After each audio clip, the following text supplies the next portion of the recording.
ごめんね素直じゃなくて夢の中なら言える思考回路はショート寸前今すぐ会いたいよ泣きたくなるよなムーンライト電話もできないみんなだって純情どうしようハートは万華鏡月の光に導かれ何度も巡り合う星座の瞬き数え占う恋の行方同じ国に生まれたのミラクルロマンス信じているのミラクルロマンス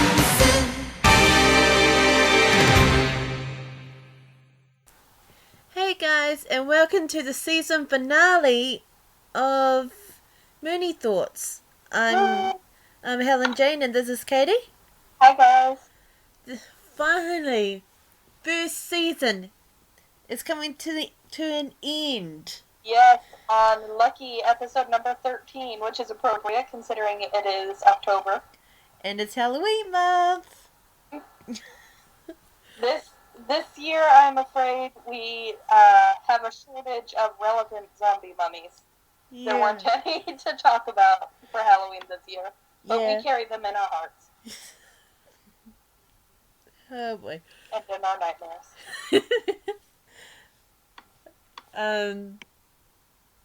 So, since there isn't any new episodes, we have something that we would like to reflect on Crystal itself.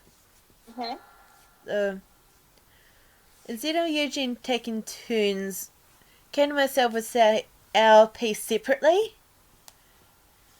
But So, we are different people who have different opinions. We aren't a hive mind. and also a different way to actually say it. Yeah. So, And keep in mind that this is just our opinions. We are not the authority. We're not saying that if you feel differently than either of us, you're wrong or whatever. Yeah. This is just our thoughts on how Crystal turned out. and it's completely 100% for what we're going to say. So apparently I'm up first, so I ended up deciding to do the generic layout. I don't have that creative thoughts this time, so I'm sorry. So That's fine. yeah. It all works out. Yep. So, what I like about Crystal is I love it how it's actually close, or I should say, as close to the manga as possible. Mhm. The character designs are amazing, completely up to date than what the classic anime is like, which is excellent. There was a lot of character development that we did not expect, i.e. Chibiusa. There's a long list of things that I love, and I already mentioned a few. Another one that I absolutely love is the score.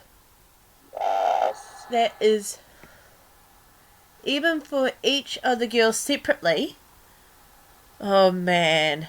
Exactly. Yeah. The voice cast is amazing. I love how they was able to get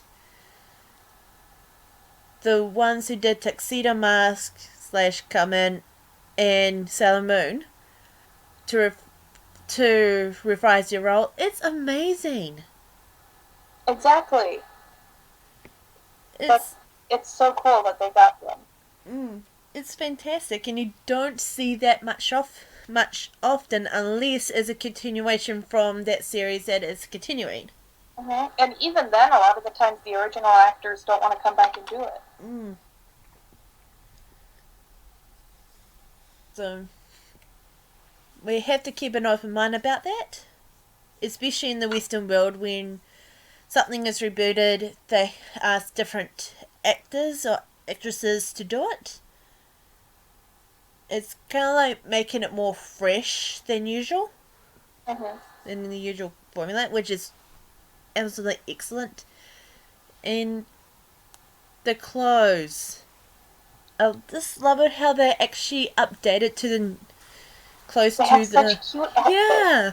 It's like to modern day is like could be connected to like the manga, but it's fresh, it's modern, and I want those umbrellas.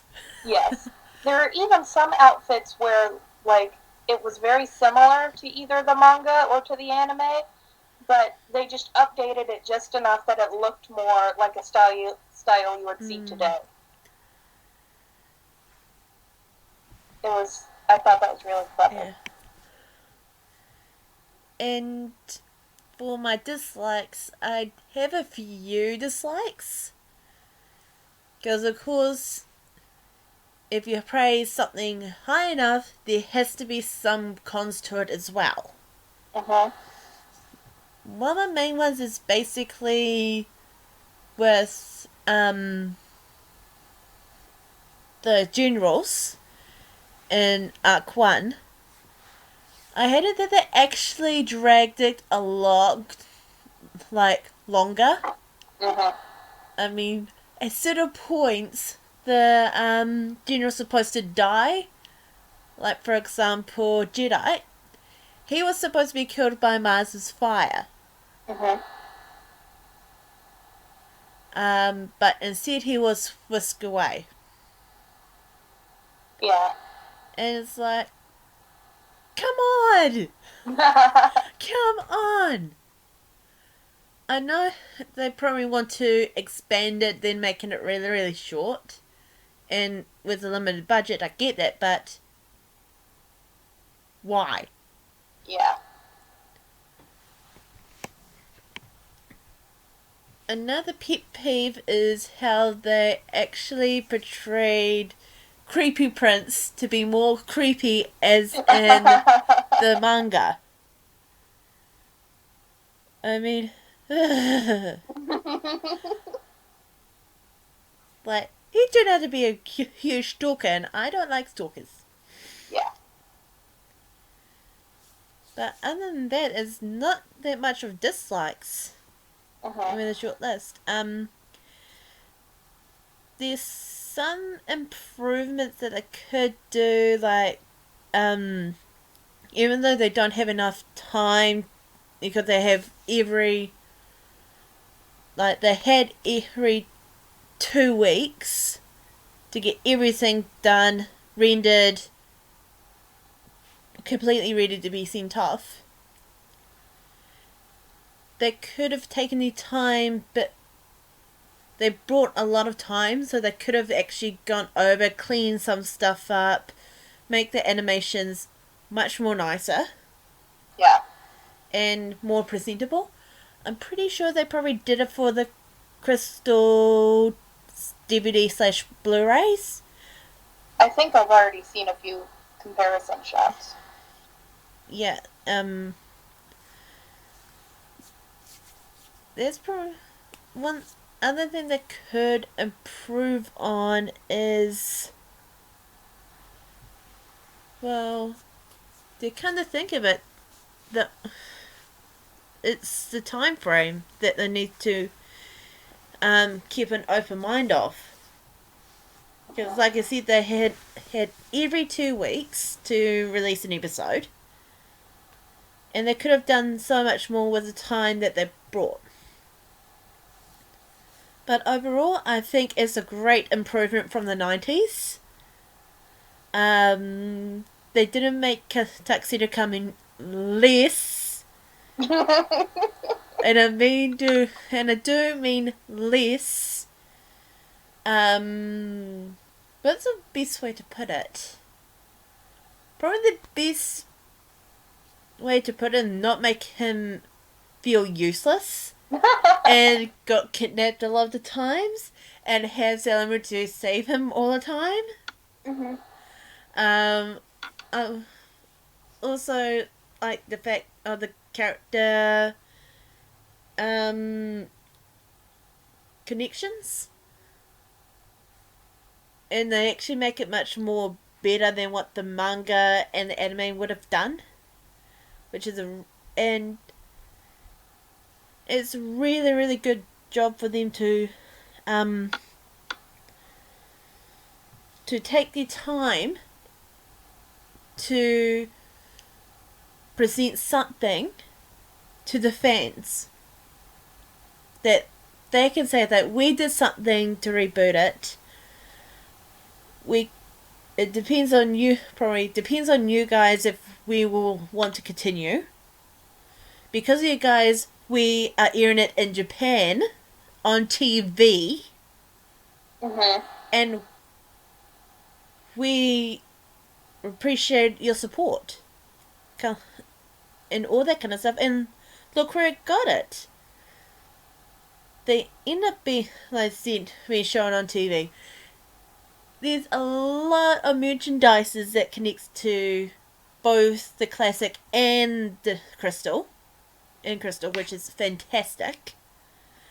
And because of it, the 20th celebration is continuing, even though it's about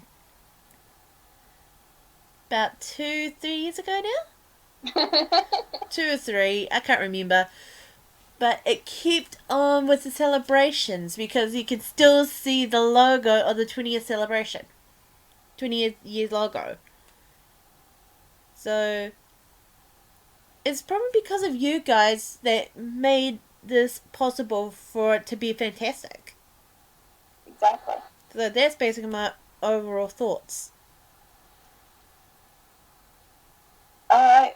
Well, that was very well said. I thought you had it perfectly organized. You were not uncreative with that. Alright, I organized my thoughts slightly differently, just because what works for Hellenjane and what works for me are different. I put mine into categories related to the animation, the music and voice acting, the story, and then the overall how it came together. So, starting with the animation, everyone already knows that the moment the official trailer for Crystal was released, there was a line drawn between the fandom, and there were fans who looked at the new style and said, oh, it's so close to Naoko's style, I can see what they're doing here. And then there were those who found the new look really alienating because it was so different from the old anime, and instead focused on some of the more obviously rushed scenes. And there's no denying that the small budget and the really bad time crunches that they had resulted in some pretty shoddy anatomy and facial features at times. I know there is at least one Tumblr that's entirely dedicated to posting screen caps of Crystal's less flattering in-between and still images. The animation certainly had its hiccups, and there's no getting around that. And for a lot of people, those snags were just too distracting to get past. But I disagreed. And as much as I, too, cringed through some of the most egregious of the animation errors, believe me, I know. I'm not pretending they weren't there. I know they were. There were so many truly beautiful scenes that I was willing to put up with what sometimes came in between them. I loved how the anatomy stylization and the facial features were closer to Takeuchi's original illustrations, especially because that meant that the style lent itself so well to recreating exact scenes and layouts from the manga. And it was just so cool to see that. I could hold my manga in front of me and look down at the manga and look up at my screen, and it was the same thing. I think also this time around they did a bit better with the rather infamous Sailor Moon same face syndrome, where in the old anime, pretty much if you took off their hair, they all had the same face. That's still kind of true to an extent, but for characters like Ray and Amy, they have different eye shapes, so that helped a little bit, and that was nice. The muted and more pale color schemes, reflects the animation trends and the aesthetic of today versus the really bright pops of color and like the neons you could find in the 90s anime. But I think sometimes they use that soft shading technique, and it made it look cheap, because that is a technique that is cheap. You use it when you don't have a lot of money, which they didn't have. So I understand why it looks cheap, because it was. It just, it sort of bugged me when I saw it. But it actually did bring more originality to Crystal. That's true. It also helped set it apart, along with the style. For the music and voice acting, I believe I talked about this in the first episode of Moonie Thoughts, I was initially disappointed that the opening wasn't the cover of Moonlight Densetsu that Morimo Clover Z had done. But Moon Pride has totally won me over. It gets me so amped for the upcoming episode, and it just gets me really excited, and really, it did a lot to set Crystal apart from its predecessor. Just the very moment you dive in, it's a brand new song.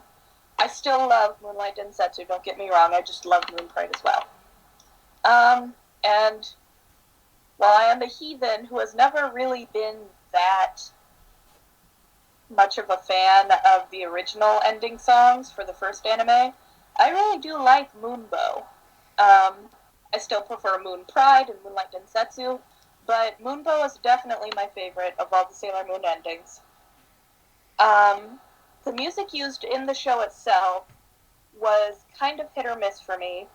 Some themes, like Hellenjane said, like the transformation songs, and all of the ones that involve like choral arrangements or choir arrangements, like the ones they used in the Dark Kingdom, and just for the really big emotional scenes, those were amazing. And they did so much to heighten the emotional intensity of those moments. And I know Hellenjane pointed out in an earlier episode that the same composer was used in a Precure series.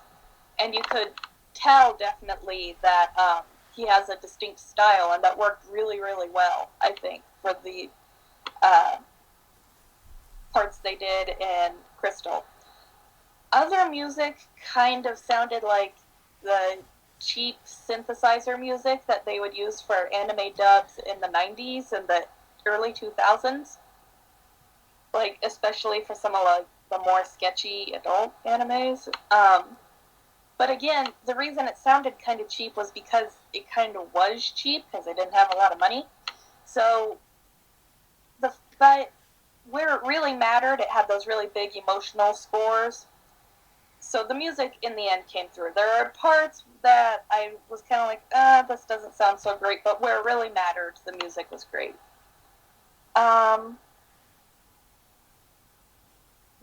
And I just, once again, I liked how it was such a different score than what was in the first anime, that it helped really set Crystal apart again. The voice acting was just top-notch. Usagi's VA was perfect, again, once again. She always was. She still is.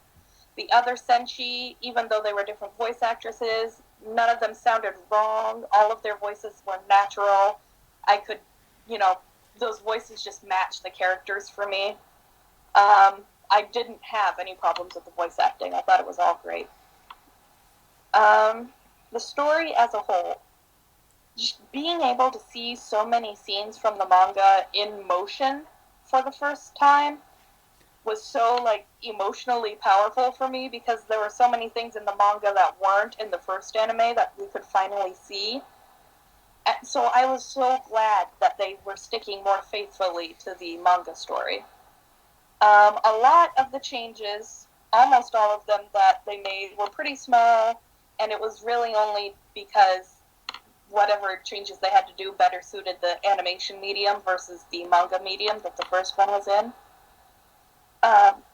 the first anime was like a brand new take on Sailor Moon. It was an intentional departure from the manga. But Crystal was like seeing the manga in motion. It was the manga come to life. And that was really cool to me. Story-wise, there was only one thing that really, the more I reflected on it, the more I disliked, and it was the same as Hellenjane. It was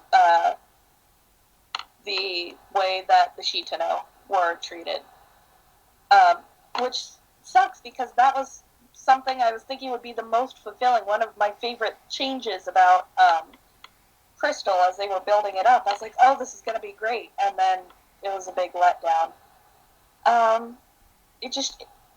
They were obviously they were trying to address the relationship between the generals and the Senshi that had existed in the Moon Kingdom previously, and they were finally going to, in the story, talk about that, whereas all that we'd heard before is what in, like, art books and stuff like that. So I had really high hopes for what they were going to do. And I knew that eventually the Shitano were going to have to die. There was no way around that without creating, like, a really major change in the story, because at that point there would be no reason for them to not stick around if they didn't die. I just didn't like how abruptly the whole thing ended. Because the way that they had been building it up, I thought that the big revelation, when everyone remembered, would have been more poignant. And that, you know, it would provide a bit more closure for fans who, like me, had really wanted to see more of those relationships, but we never got very much. And it felt like the writers wanted to throw us some kind of bone, because, you know, that wasn't in any other iteration of the story. They were including it for a reason, but at the end it was like they didn't really know what to do with it.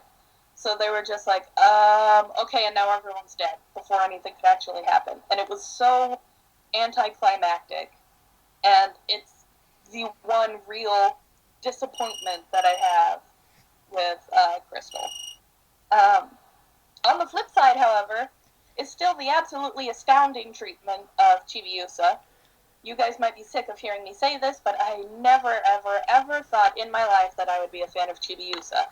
Because the dub of the first anime soured me towards her so strongly that even when I watched, like, the sub and I read the manga where she was relatively less awful, I could not overcome how strongly I didn't like her from the dub because she was so terrible. So when I knew she was coming in Crystal, I was dreading it. I was like, well, now the show is not going to be as good because now stupid Chibiusa is going to be there. But I cannot get over how the really tiny, like, they didn't change that much about her, but it somehow just made me so more invested in her. Like, she actually seems like what she was originally supposed to be. Like, you know, a bratty, spoiled kid, but she's hurting inside because she's afraid and she's lonely. And once you get to know her, you feel sympathetic towards her because you know what she's been through. And you know that really she's a good kid, but she's been through so much that it's kind of messed her up. And that characterization compared to the first anime, where she was just awful basically all the time, but everyone loved her anyway for no apparent reason. And in the manga, she was kind of in between, where she was just kind of flat, and I didn't really care about her as opposed to hating her. But I actually like and enjoy Chibiusa, and that's so weird to me. That probably might be Crystal's greatest triumph right there, was making me like Chibiusa. Also related to the story is all throughout Crystal, I'd been comparing each act of the anime with the corresponding act of the manga, and this might be relevant that I watched it on Hulu, because I don't know if different sites had different subtitles, but I almost always preferred Crystal's dialogue translations compared to the manga. And I don't know how much of that was difference between the original Japanese scripts and how much of that was difference in how it was translated. the subtitles, they weren't always perfect, and there are some places where it was really not grammatically correct, or it was just worded awkwardly. But mostly, I really did prefer it to the manga's wording. I'd probably have to check out Crunchyroll or Nico Nico to see how their subtitles differ, but something that I wanted to note that I think whoever did the subs for for Hulu at least, I don't know, like I said, I don't know if it goes across all platforms, but for the most part, I think they did a really great job of not only making it understandable, but creating some really beautiful lines of dialogue, even though, like with the animation, there were some hiccups. Overall, I think it was just, I've already said so many things: amazing, outstanding, unbelievable. I've used so many adjectives. Crystal was obviously far from unanimously loved, and obviously it had its flaws, but as far as I am concerned, it was a very well done and worthy addition to the Sailor Moon canon. It overcame its missteps and obstacles with other parts that would make up for whatever was going wrong, and it became more than the sum of its parts. But most importantly, to me at least, it maintained the message and the spirit of Sailor Moon and the themes that have tied every incarnation together and keep them Sailor Moon. Being things like friendship and love and believing in yourself, but still letting others in to help you, and finding your inner courage and doing what you think is impossible, and just finding people worth fighting for. I've always felt that Sailor Moon at its core was a love story. Not specifically about romantic love, even though there's plenty of that, but just about love in general, for your friends and for your family and for romantic partners, but for yourself. Because nothing that Sailor Moon does could have been achieved without the love that she had for other people and the love that people had for her, and because that powered her. And I think that Sailor Moon Crystal brought us that love story in a new way, but that was still familiar, that we could still immediately feel at ease with. And as far as I'm concerned, it was a resounding success. And those are my thoughts on Sailor Moon Crystal. Alright, so now we're going to take a break. And for this season, we played a lot of songs. Mm-hmm. Even though one ended up having the first episode blocked and reloaded. But, like you see, we played a lot of songs. So we decided to choose one favorite song out of what we played this year, and it's Katie's favorite song. So what is it? My favorite song that we used this year was Yume Miru Dake Jedame, which was one of Usagi's Image songs. It's just so fun and upbeat, and I love it. So we're going to use that one for mine. Alright, so let us think of a way to calm ourselves before a giggle fest. So we'll be back in a few, so see you then. Enjoy, guys.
And we're back.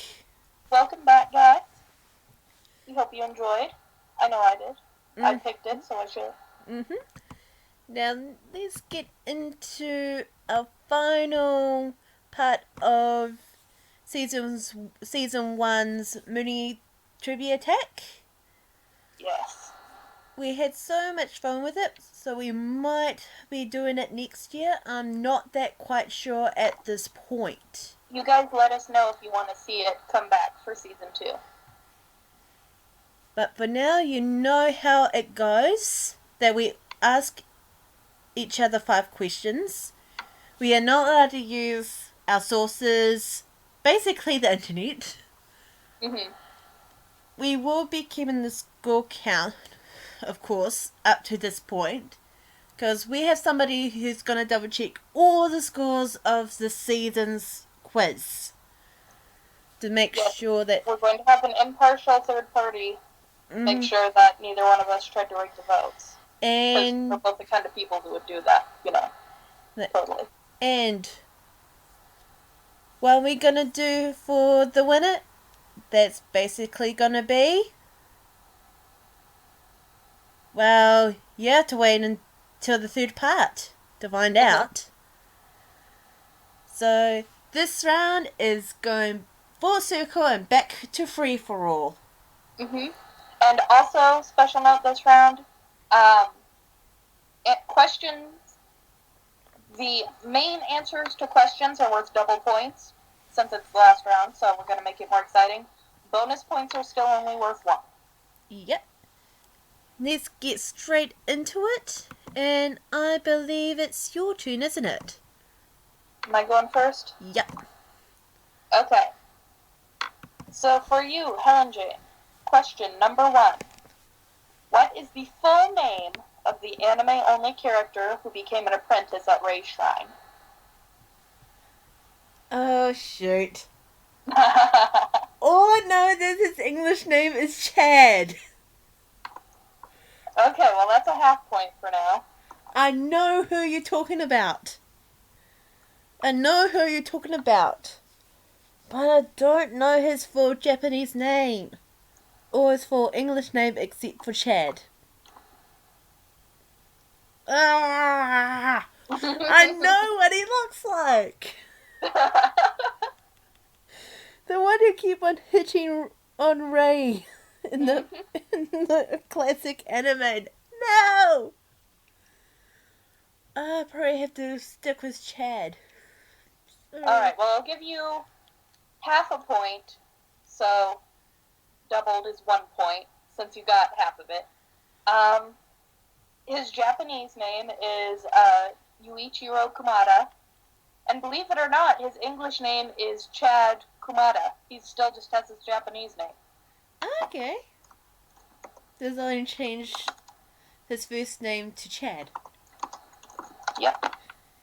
Alright, so that was, with the doubles, a total of 1 point. Yay. Alright, only 1 point, or only one answer available for this one. There's no bonus. How many episodes of the original Sailor Moon anime, including the ones that were not dubbed by Deke, are there? Ooh. I know it's in the 200 area. I know that for sure. I'm gonna give By being that, okay, go on, not as in confirmation. Yeah. I'm gonna go with 258. That is wrong. There are exactly 200 episodes. 200 episodes? I should have gone with that. Oh, well.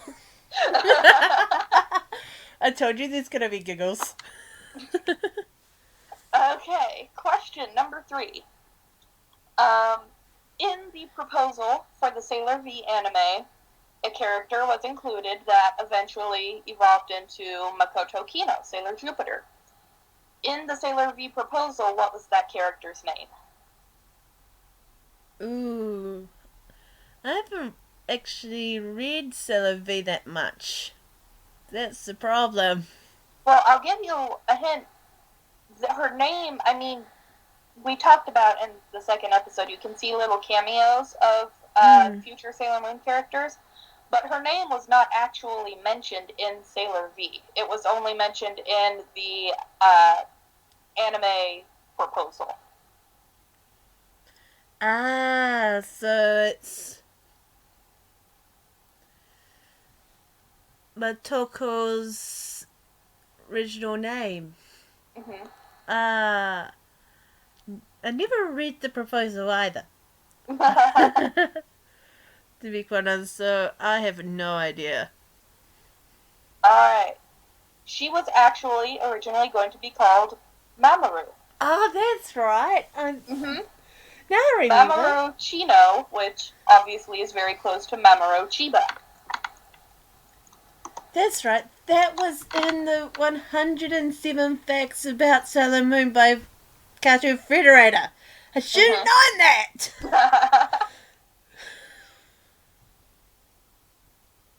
I thought that was cool because, you know, she is a Mamoru means protector, and she is very much a protector, so it would have suited her. Yeah, and it's also she was originally going to be a leader of a delinquent gang as well. She was going to be a smoker too. Well, I did not know that part. Alright, question number 4. Who wrote the lyrics for the song Moonbow, the ending of Sailor Moon Crystal? Does this mean you wish that they put translated subtitles in the ending? Because I don't actually pay attention to who wrote the lyrics. I know, I'm just more interested in the artists. I guess this might be considered a small hint, but it isn't like someone whose name I would never expect you to know.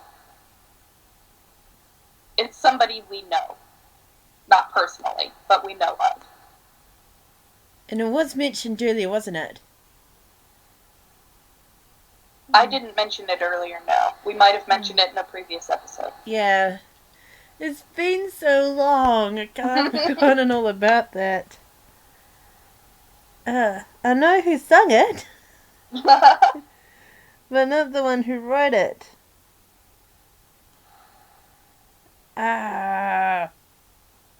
No, I don't know, actually. I don't know. Do you care to just take a wild guess? I don't know much of Germany's lyric writers. That's the thing. No, I actually don't know. Actually, the lyrics for Moonbow were written by Naoko Takeuchi. That I actually did not know. Yeah, they actually, but she's credited in the credits under the pen name Sumire Shirabara. But it was actually her.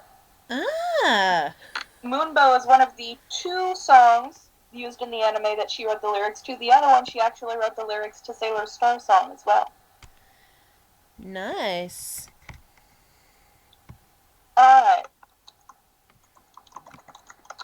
For the last question, how many total Sailor Moon musicals have there been? Ooh. Is this counting the 2 recent ones? And Yes. the upcoming 3rd one? Not counting one that hasn't been released. Okay. Total so far. Here's 1, 3, 5. I'm gonna go take a stab and make it like around 12. There's actually been 31 Sailor Moon musicals. What? They must be very busy. Well, they've been going since like 93. For a bonus point, though, the musicals are divided by the producers into different stages, like through years such and such, through 93 to 97 or whatever. That's not right, but that's stage 1, and then there's stage 2 and stage however many. So for a bonus point, how many officially sanctioned stages of the Sailor Moon musicals are there? Last time I read is around 4 or 5. But that's just the top of my head. So, which number are you going with? I'm going with 5 because that's the first number that came to my head. It was 4, actually. Ah! I knew it was around that one. Well, I kind of know who's going to win this one. You got a total of 1 point from this one.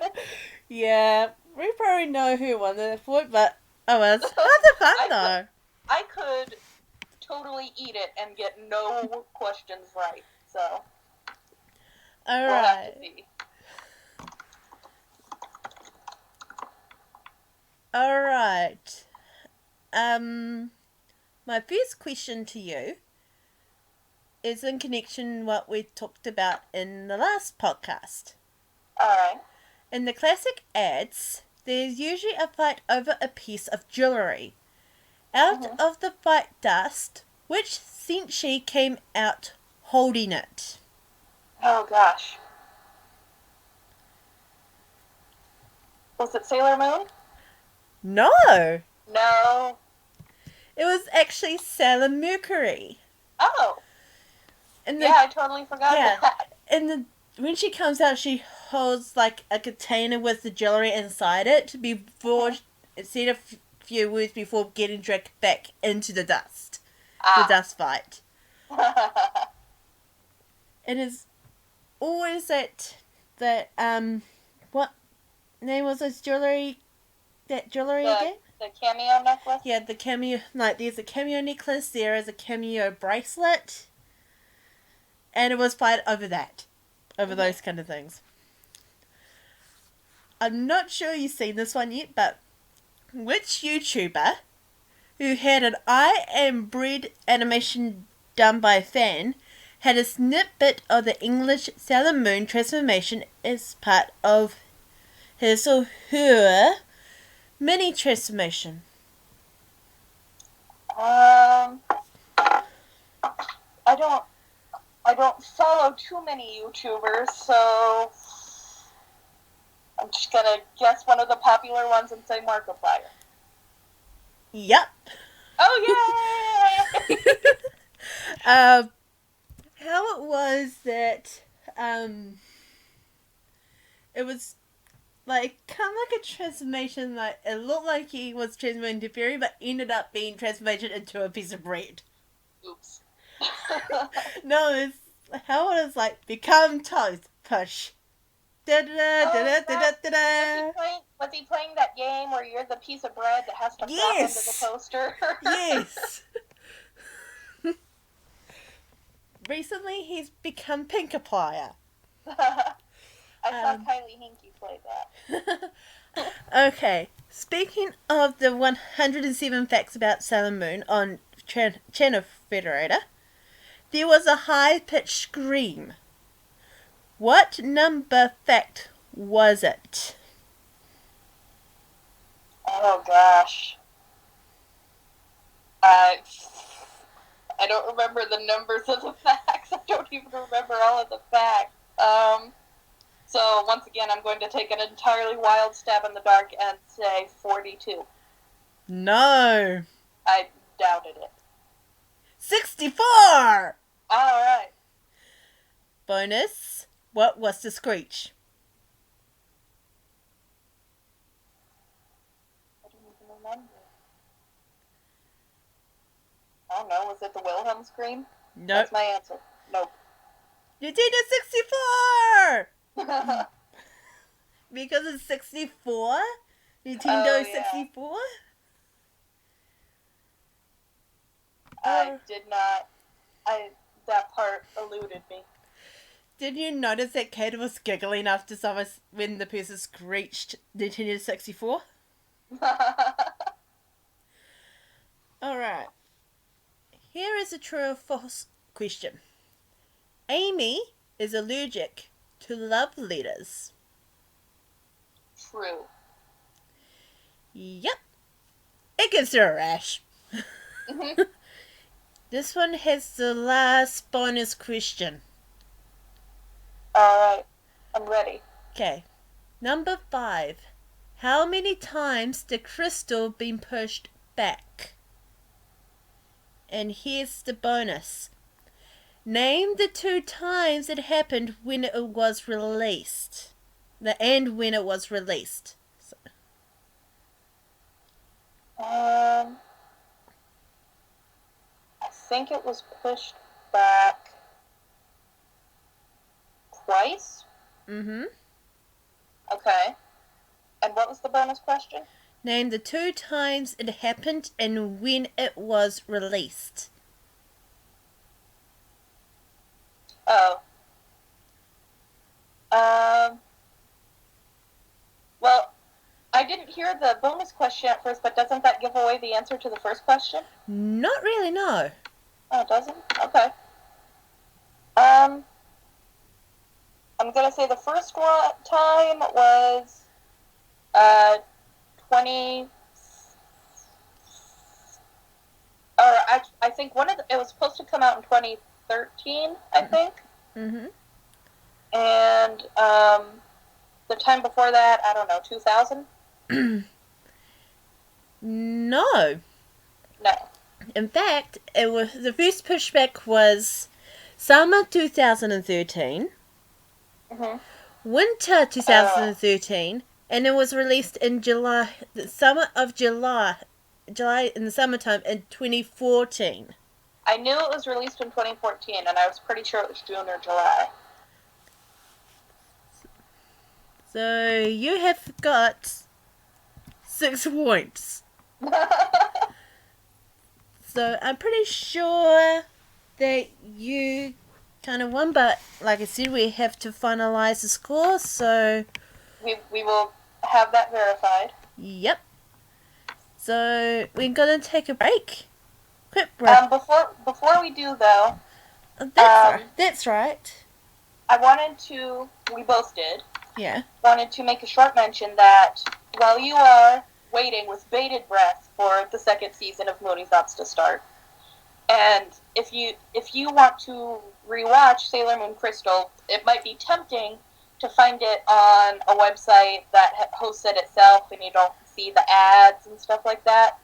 But please really consider doing any rewatching on Crunchyroll, Nico Nico Doga, or Hulu, because every view that the episodes get on those sites are the ones that Toei is counting to see how popular Crystal is. Mm. And those are the views that they're going to use to see if it's popular enough to continue it.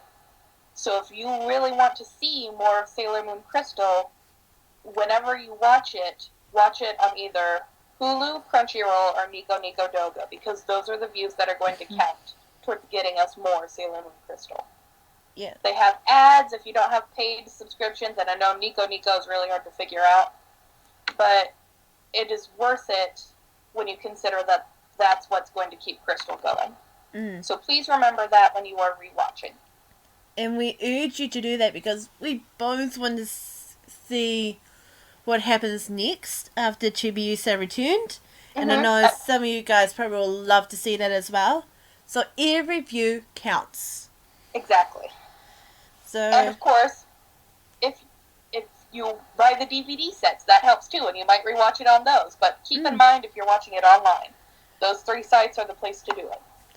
So we're going to have a quick break. Straight after the song, we're going to play a bit of a teaser of the bonus video about any random bloopers that Katie decides to put in. Then when we come back, we will give you the who actually won and what the winner wants to do wants the loser to do with her, and our favourite moments of this season. So we'll be back shortly after listening to my favorite song of the season, PGSM's Friend. So we see you very soon. See you guys.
talking about? If you know who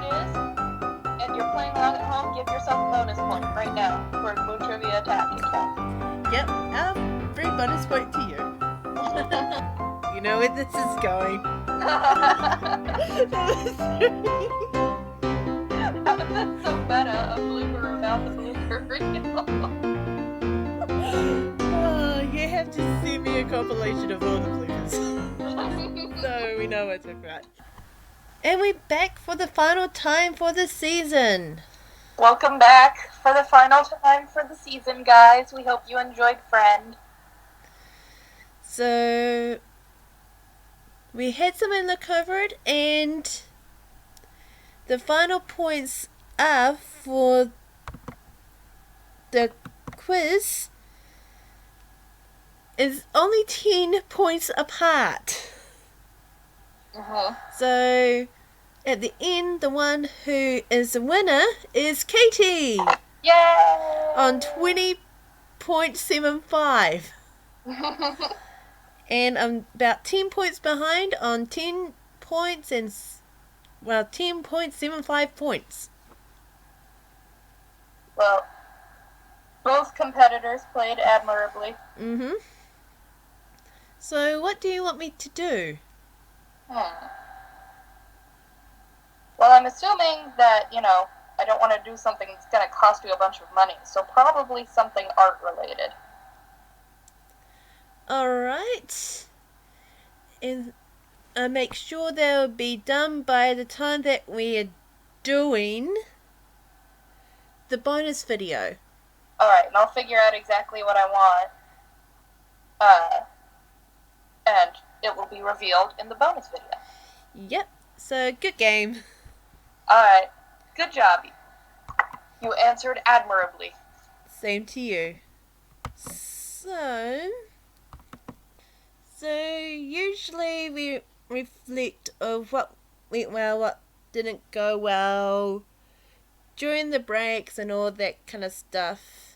But this time we want to reflect with you guys about our favourite moments of the first season of Moonie Thoughts. I really liked our birthday episode, where we had drinks and had snacks. And we're on a massive sugar high. Mm-hmm.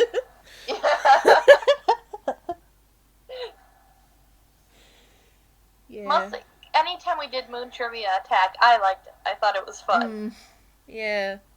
And it gives us something else to do as well as the usual lineup. Mm-hmm. I actually liked when we did the big topics as well.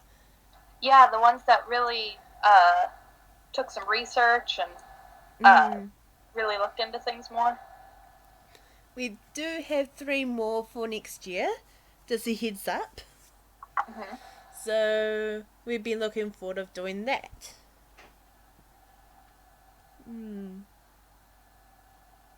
But yeah. I liked the zombie mummies. Yes, zombie mummies. I can't believe we pulled that out of thin air. But yeah, that was hilarious. Every time we would say zombie mummies, we just giggle. It's actually grown part of the show now, so any reference that related to somebody that's undead in the Sailor Moon franchise, we just gotta say zombie mummies. Yep, zombie mummies. Let's make it just go. Even outside of Sailor Moon, if something's kind of weird and gross looking, it's a zombie mummy. Yeah.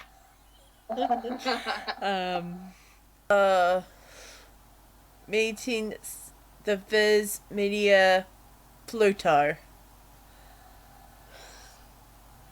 It's one of those I'm not worthy kind of moments. But having her saying yes to allow me to record to do a shout out for you guys. Oh my gosh, yes. I caught a lot of well, not a lot, but a few of the viewers out.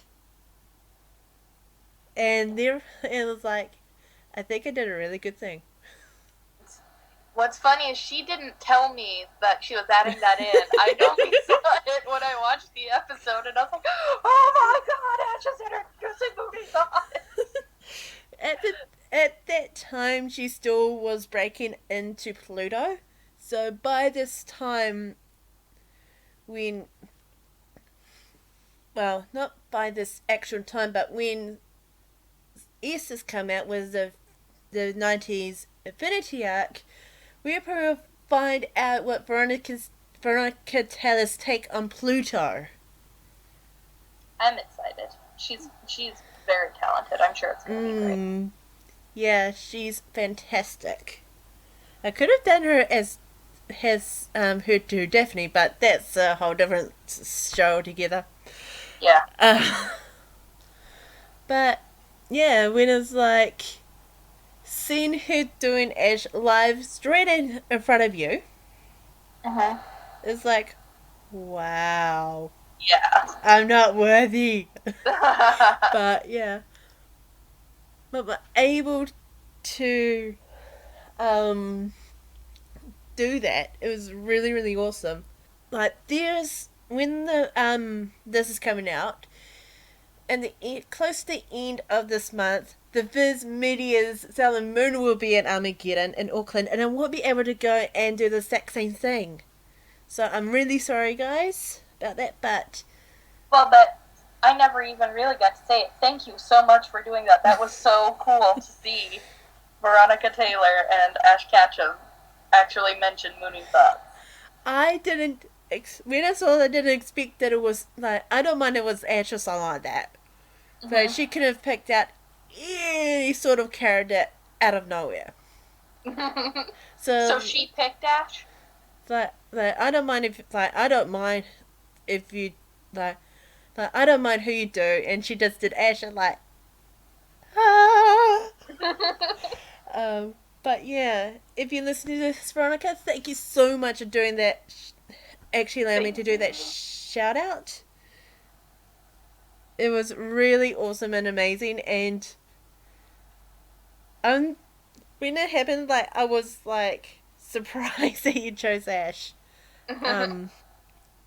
But yeah, Sera Myu voice actor / second Winx Club voice actor actress. Yeah. Another highlight that is actually hearing with Kathy about this unknown side that has been swept under the rug many, many times. I really enjoyed doing that interview, and I still think that it's something that doesn't get covered a lot, and I do hope that you guys took something away from that, whether it was, what fandom used to be like, or if you have trouble with, people in your life not approving of your fandom, if that kind of gave you some idea of how to bridge that gap. Yeah, and there are actual parents saying no to those fandoms. And it could be related to like their religion or race or beliefs or values or something like that that's saying no. And I can understand why, but sometimes it's like that needs to be talked about more. And things like that has to be put out there. Yeah. Well, I had fun with all of the recording, and I really enjoyed everything we did with Moonie Thoughts, so it was all a good experience for me. Yeah, same here, and it was a lot of fun, even though it was like stressful close to the time when I get all the editing sorted and get it computed, and end up having a problem with last podcast's episode. I don't know what happened, but I was able to get it out finally. Yeah. Like stuff like that is like experience about deadlines, trying to get everything done on time and everything, and it's probably going to be helpful for when we to launch our new channel next month. The first podcast for the new year will be on the 3rd of February for my side of the world, and for Katie's side of the world is on the 2nd. And showing right now, or any minute now, depending when the sentence is finished, we have a new slide. Yay! Not only we have Sera, but this time the cat that's next to her on the first slide, the first season slide, she's actually a human, which is inspired from like Luna and Artemis and Diana, who can turn into human. Mm-hmm. But with her, she also inspired from the PGSM, which turned into a Sailor Scout. So also introducing to you right now is Sailor Blaze. Yay! But that's not all. Recently, I don't know how it happened, both Ken and myself found these interesting objects that looked like the Sailor sticks, like the Senshi sticks that used to transform. And like any red-blooded Sailor Moon fan, we immediately picked them up. And look what happened to us. We are now pretty guardians. I'm known as Sailor Helen. And I am Sailor Katie. So from now on, we'll be addressing ourselves as that. So we'll be transforming for you guys every podcast. Outside the podcast is still Katie and Hellenjane. That's just our, next season power-up form. Yep. So don't forget, we still have our email address mooniethoughts@gmail.com. And if you have any thoughts about Crystal, your impressions about when they break, or anything, let us know. We are available over the holiday break. Mm-hmm. That's from November to February. That's our holiday break. And now would be a really great time to tell us what you liked, what you didn't like, what you want to see more of, what you think we could improve on, since, we're going to have a break to reconvene and get everything sorted. And we just want to hear, we told you what our favorite memories of Season 1 were, so what were your favorite parts of Moonie Thoughts from Season 1? We want to hear. You can tell us in an email, or you can leave a comment on the video. Or you can contact us on our Twitter account at Yukai56. We'll have a link to that down in the description as well. Yep. So we like to do our thank yous, our usual 4 thank yous. We like to say thank you to Moon Kitty, Sailor Moon Wiki, wikimoon.org, and you guys, our listeners. And I think since it's the final episode of Season 1, I would like to actually add in 3 other sources that we'll be saving the best for last. Because over the season... Well, except for you guys. You guys are best. Of course. But over the season, we'll be using different kinds of media, like websites and all that kind of stuff. But there are 3 that we never ever got to thank until now. And 3 that we really couldn't be doing this without.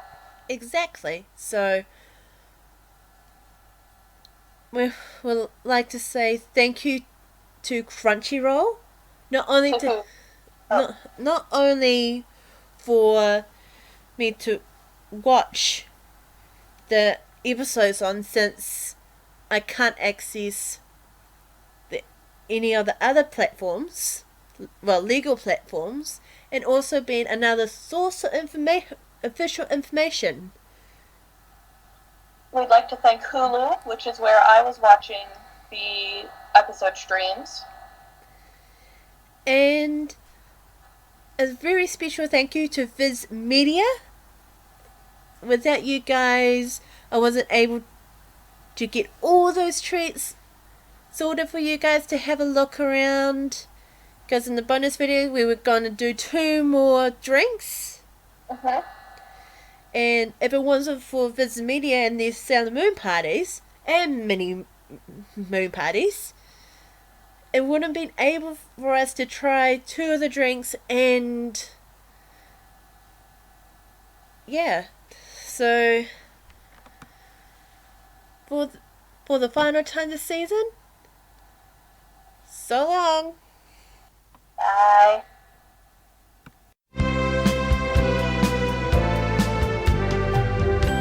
昼には花の香り、夜には星の瞬き、そこは誰も知らない世界なの。白い靴を鳴らして白い月の橋渡って